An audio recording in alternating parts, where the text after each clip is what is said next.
حضرت حسین رضی الله تعالی عنہ دا هغه شخصیت و چې د پیدایش ول بشارت د ولادت ول خوشخبری پیغمبر علیه الصلاۃ والسلام د ژبه د خبره بیان شوی پیغمبر علیه الصلاۃ والسلام د خوشخبری په خپل ژبه سره بیان کړی دو چې د مو لیر حضرت فاطمه دا بچای پیدا کوي او بیا په هغه نه بعد نوم چې کیم هغه نبی علیه الصلاۃ والسلام پیښ دا د پیدایش ول خبره د نبی علیه الصلاۃ والسلام بشارت د اعزاز دا خبره په ځین کې شنوي مولا علی قاری رحمت الله علی مرقات المفاتيح شرح مشکات په دا کې دا خبره بیان کړی دو یی چې ام الفضل دا د حضرت عباس رضی الله تعالی عنہ شزاوه دا روایت بیانوي یی چې مو یو شپه خوب ولیدا په خوب کې زه دا خبره وینم چې ډېر سخت خوب دی نبی علیه الصلاۃ والسلام ته روغلم نبی علیه الصلاۃ والسلام ته مو چې یا رسول الله مو خو یو خوب لیدل بیا نبی علیه الصلاۃ والسلام ورته چې خوب بیان کڅرنګ خوب دل دی ورته چې خوب خو مو لیدل دی خو انه شدید دا خوب ډېر سخت خوب دی نبی علیه الصلاۃ والسلام ورته فرمایي چې خوب ته بیان کزه د خوب تعبیر درکاو چې خوب څنګه خوب دی کله چې ښه خوب وي بیا ام الفضل د چې اصل نو هغه لبابه و دغه د خوب ته بیان کأن قطعه من جسدك قطعت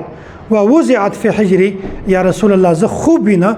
چې د تو د جسم نه یو ټوکړه کټ شي بیا هغه ټوکړه د مو په غیش کول ویږي یا رسول الله ډېر د پریشانای ول خوب دی زه خو ډېر سخت پریشانه شوی یم چې دا خوب مو ول د مو چې زه خوب ته بیان کړ نبی علیه الصلاۃ والسلام ورته چې مبارک ته وي دا خو ډېر زبردست خوب دی څنګه زبردست خوب دی پیغمبر علیه الصلاۃ والسلام ورته فرمایل چې دا خو د خوب تعبیر دا چې د مو لخت جګر د مو لیر حضرت فاطمه رضی الله تعالی عنها هغه بچای پیدا کوي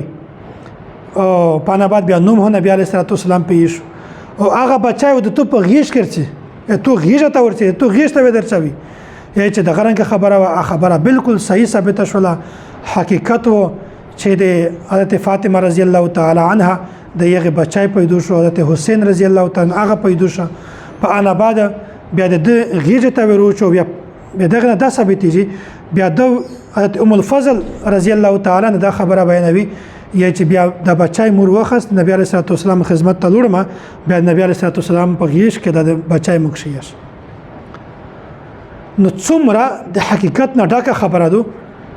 چې دته الله تعالی دمر اعزاز ور کړی و چې د پیدایش نه مخکې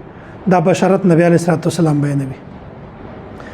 حضرت حسین رضی الله تعالی عنہ د عام صحابي نه و د خبره کې پیغمبر علیه الصلاۃ والسلام فرمایي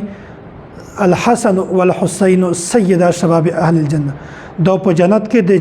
جنتیونه ځوانونه د یغه سردار وي او دا کیم چې خوب لره ام الفضل دا عام شزانه دو په یو روایت کې چې انها اسلمت بعد خدیجه رضی الله تعالی عنها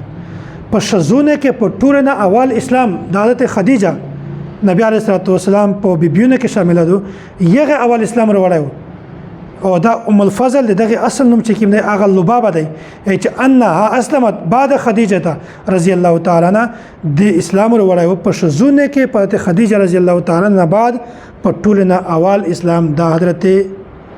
ام الفضل وروړیو او د حضرت عباس رضی الله تعالی عنہ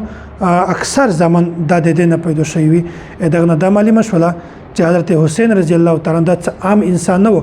بلکې چې کله پیدا شو نوم یې نبی علیه الصلاۃ والسلام کښیش اول بچی نوم حضرت حسن او د بل بچی نوم حضرت حسین